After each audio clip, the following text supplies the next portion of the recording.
colorful, you know how that is. And so when we were doing it, we came back and we had about 5 days before we got ready to go on tour. So I said, cool, that's good. Look, guys, y'all be careful. Let's make this a home run. Vince is going to be happy. Pat's going to be happy. This is going to be great. I said, okay, great. I get back home and I'm watching TV and it goes, breaking news. Breaking news. Professional wrestler run over at a gas pump. Oh my God, professional, who is this going to be? So I'm watching. Oh my God, I look at it. There's Knobs at a gas pump. The ambulance is there. The fire trucks are there. What happened? His lovely wife, Tony, Knobs got out to pump the gas by the gas pump right here, right? And then all of a sudden, listen, I'm telling it like I hear it, okay? So he got there, and he was pumping gas, and all of a sudden he said, Tony, honey, can you pull the car up 2 feet? She thought he said, will you back it up 2 feet? So when she did, she ran the knobs, he went up against the gas pump, he's still holding on to the nozzle, gas is going all over the car, all over the concrete. So here comes the fire department now. Now Pat's at home, Pat sees the same thing that I did. Pat calls me and goes, what in the hell is going on? And I went, Pat, it's good news. I talked to Sachs, and Knobs will be out of the hospital tomorrow. He goes, oh my God. So now, our first tour, we go to Boston, right? Boston Garden. Now, we've got a beautiful hotel room. We're 3-way in the hotel room. Don't laugh, because everybody's been there before, right? 3 people in a room. I've got the cot. They've got the single beds. Now, we go to the garden. We have the match. We get out early. We come back from the garden. We go eat. I go to the room. I said, come on, guys. Let's get a good night's sleep. Knobs and Sash go, we want to go to the bar. That wasn't good. And I said, well, look, guys, if you're going to go to the bar, can you please come back early? Early. Knobs goes, don't worry, Daddy. We'll be back early. Okay, right. Well, 6:30 in the morning, they got back early, okay? The doors kicked open. Here they come in. Jimmy, we're back early. We're back early. But that was my start with the Nasty Boys. But what a great ride we had. A little later on, we had the belts, championship titles for about 9 or 10 months, which was a great run. We had so much fun with that. But you know what? Every time WWE needed any kind of special match, a street fight match, a hardcore match, they always called on the Nasty Boys. We've been friends for over 30 years, and I'm proud to say the newest members to the Cauliflower Alley Hall of Fame, Knobs and Sags.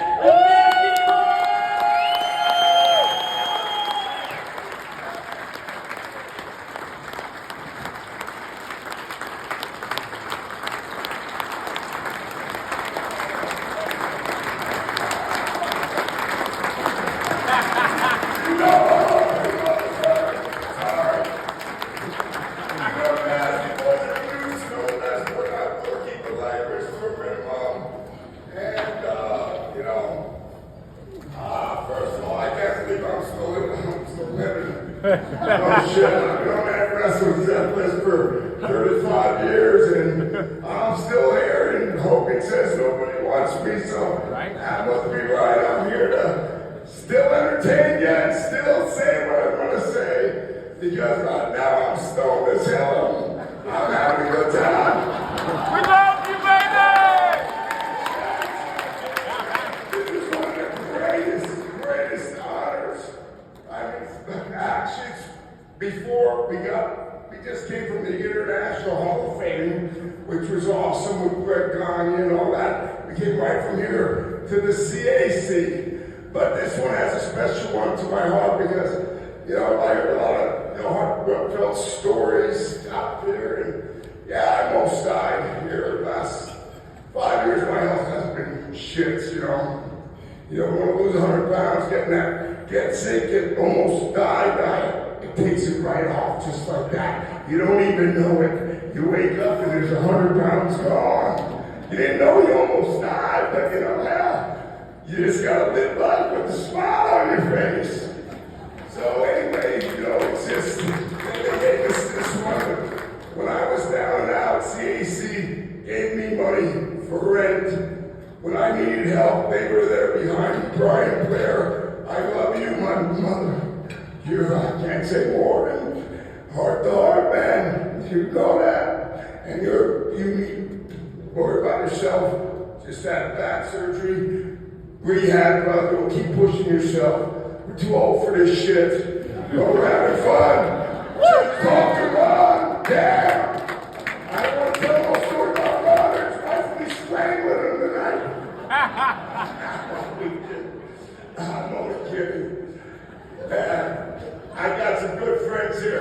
JBL, I mean, first of all, let's give it up to the best manager any team could ever have. My good friend over there.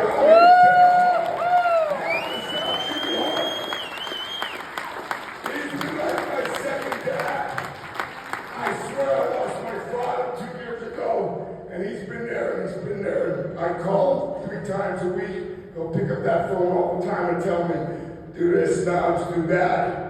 And, you know, for some reason, me and Zach went through this whole situation, this crazy business, man.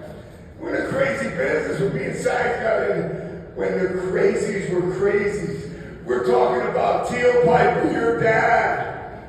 Yes, he was crazy. And these are like prodigies of your father right here, because him and Adrian Adonis and Cowboy Bob Orton, I know you're around there somewhere, brother. And Jimmy Superflesh, the brother, all the Samoans. And the brothers had our backs. Butch Reed, and we got the boy right here, Ron Simmons and Booker T. Nasty boys, we didn't have to worry, because we had good friends from the heart, friends that really would stick up. Oh, Haku's here. Hello. Haku. Gosh, damn it. Even though, hey, Hulk Hogan's surprise party was a surprise party. He did not know. Jimmy Hart knew, but they gave me, because Jimmy was on the road, that thing of invite people, but it had to go through its steps. So I said, you gotta invite Haku. Well, Haku came in there. Well, Ric Flair was there. Ric Flair stole him away because Ric Flair always has an ego problem and he's jealous of town. And Zach gets out and he's standing at the stoplight ready to leave and sees this guy run down, and it's Crazy Haku. The Crazy Haku we were with in Japan, and saw him and Barbarian just wipe people out left and right and said, they gotta be our friends for sure. Are you kidding me? So they told me to invite Holster's list, so I said, I'm gonna invite the baddest asses, and it was so fast, I didn't have time to invite some of the people I should have invited, and Ryan would have been right in there, brother, I'm just telling you. But, Chuck Zito was on one side, Haku on the other, and I got Sagan, hey, another person I have to thank is this fat, toothless bastard that I know. I know him since I'm 10. When I saw him, he was missing half a tooth. And I said, what happened? And they said, what do you mean, what happened? He goes, what happened to your tooth? He goes, my brother shot it out with a BB gun. And I said, we're going to be friends. And 50 years later, we're still on the road together. We bicker like two old bitches running down the highway of life like Thelma and Louise. But I want to thank you, God. I love you so much. And thank you, CNC, for even having us up here. And Dwayne, I love you. I love you, the white couple, like a Cuban. I have so many people I want to get back. I don't have the time to thank everybody about fucking back and knee hurt. And I need another gun. So take it on, Sam.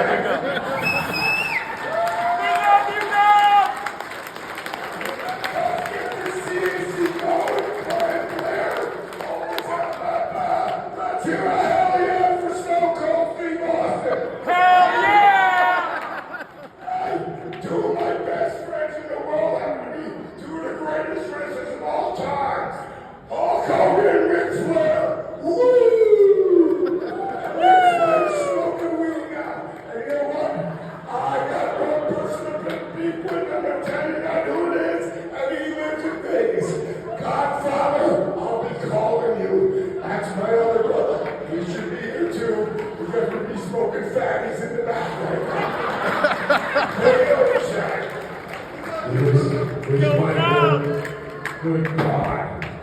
Please, someone help me. The sad part about it all, nothing he said was a lie. It's all true. I don't know how we're alive, honestly, but we're living. Thank God, we're alive. We're living. The Nasty Boys are fucking alive.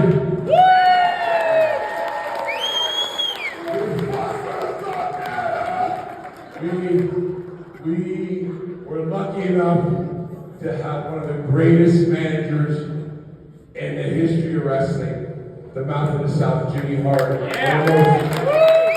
no lie. He is the hardest man, working man in the wrestling business by far. You don't stop. Zach, we didn't forget about you, Coco. Don't worry, we're getting to you. And that high energy bullshit.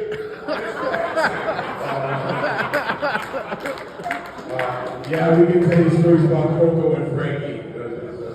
But God bless you, Jimmy, the greatest manager anybody could have. We would have never made it to TV, the shows, matches, or anything without Jimmy. We would have never showed up, probably. Somehow, me and Knobs got to have a Forrest Gump type of wrestling career. We got to rub shoulders, hang around, party with, become friends with some of all the greatest wrestlers to walk these halls and be part of this business. I don't know how we did it, but we did it. We were friends with them all of them. Name them, we did it. We partied with them, they ribbed us. We got in trouble with them, became friends with them. I don't know how we did it, but honest to God, we were in the right time, at the right place, and got to be around the greatest of the greats. Right there's one of them, and all the rest of them you can name, too many to name.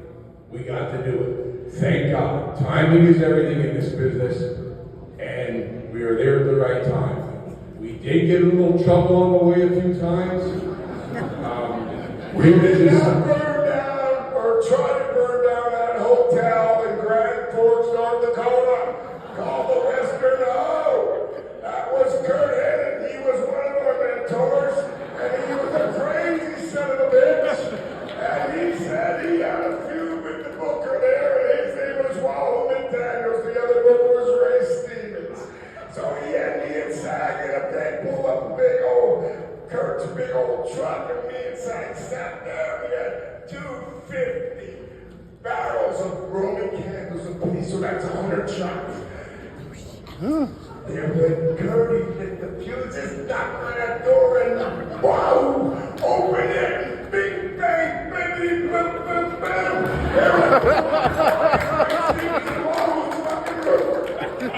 We got planes burning down the hotel. It was Kurt's idea.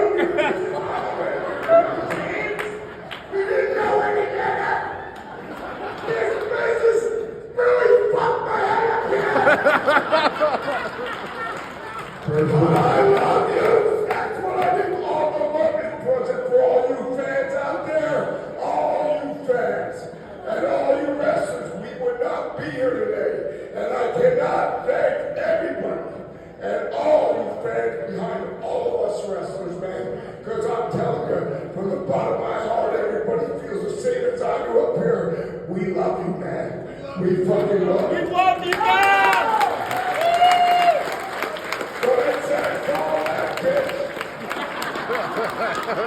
Once again, everything he said is true. Don't you want to tell about how you saved my life with the knife in the back?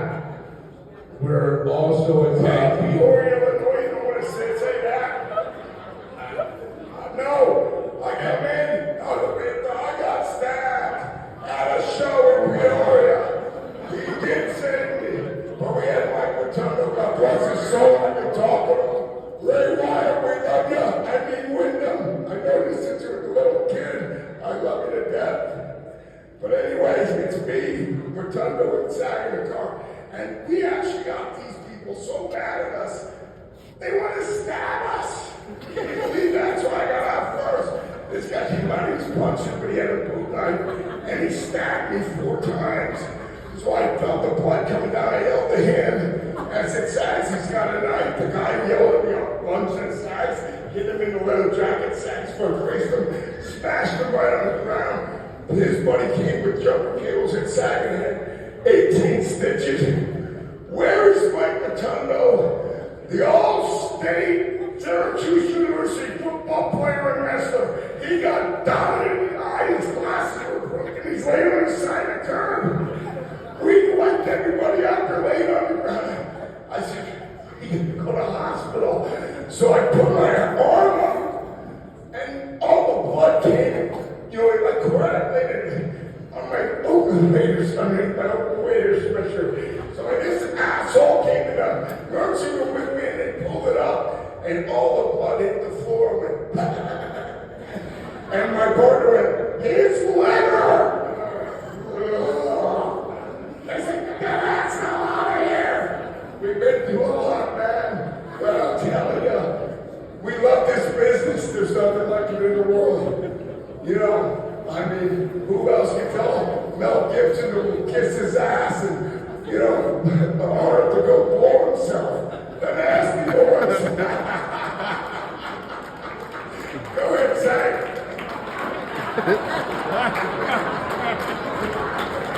Once again, he's not lying.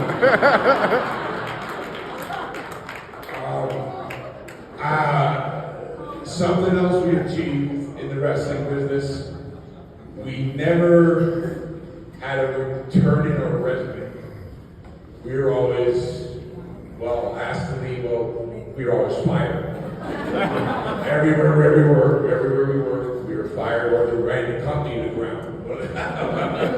One or the other. That's the God's honest truth. And, but we somehow chugged along, getting fired, and went from place to place, and ended up with Jimmy. Ole Anderson came to see us, Florida Championship Wrestling, and said, hey, told Mike Gray and Steve Kern. By the way, if anybody didn't know it, Dusty Rhodes is his brother-in-law. Mine's Greg the Hammer, and he's not here either, so he mustn't like me too much. Your brother-in-law lives in the same fucking city. I don't ever get to come out to Vegas, and you don't get from the city get an award. Fuck Greg the Hammer down. Now he's busting his brother-in-law. Wow. I don't know what's next. But anyway,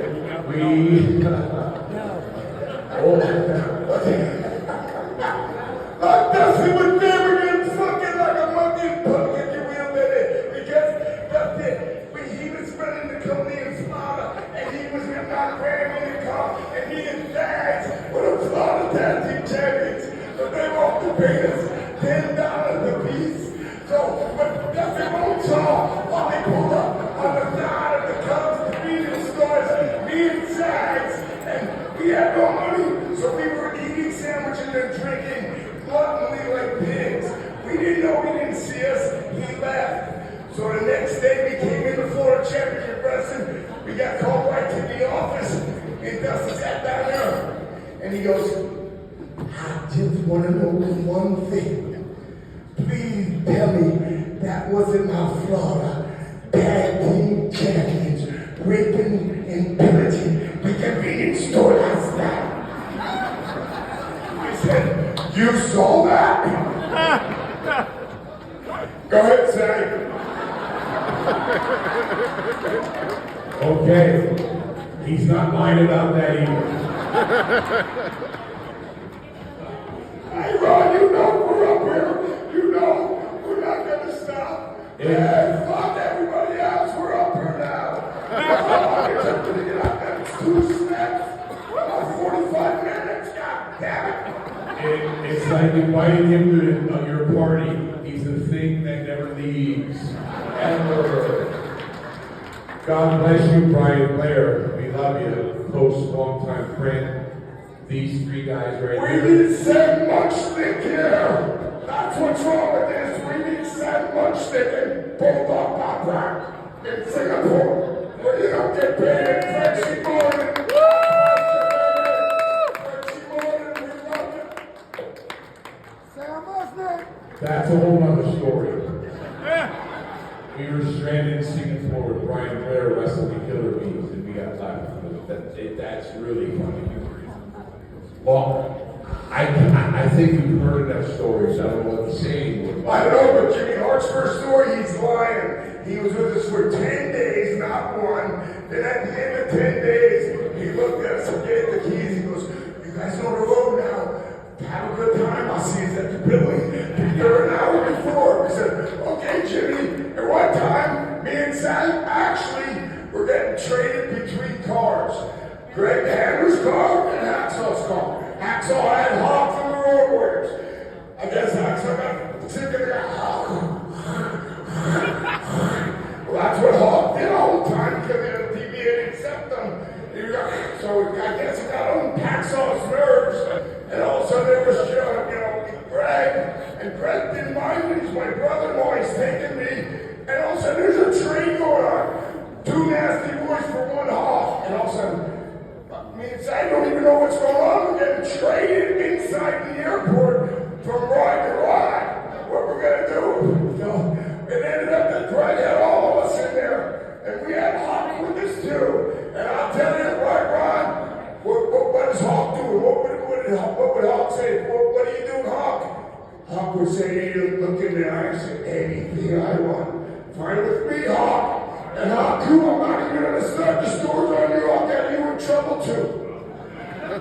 Let me off this stage before I really tell everything and be fucking on the internet and all that bullshit, because I don't even know how to run that gosh darn shit. Social media, my ass." All that was true too, and I do not know how to shut the hell up. God bless Brian Blair and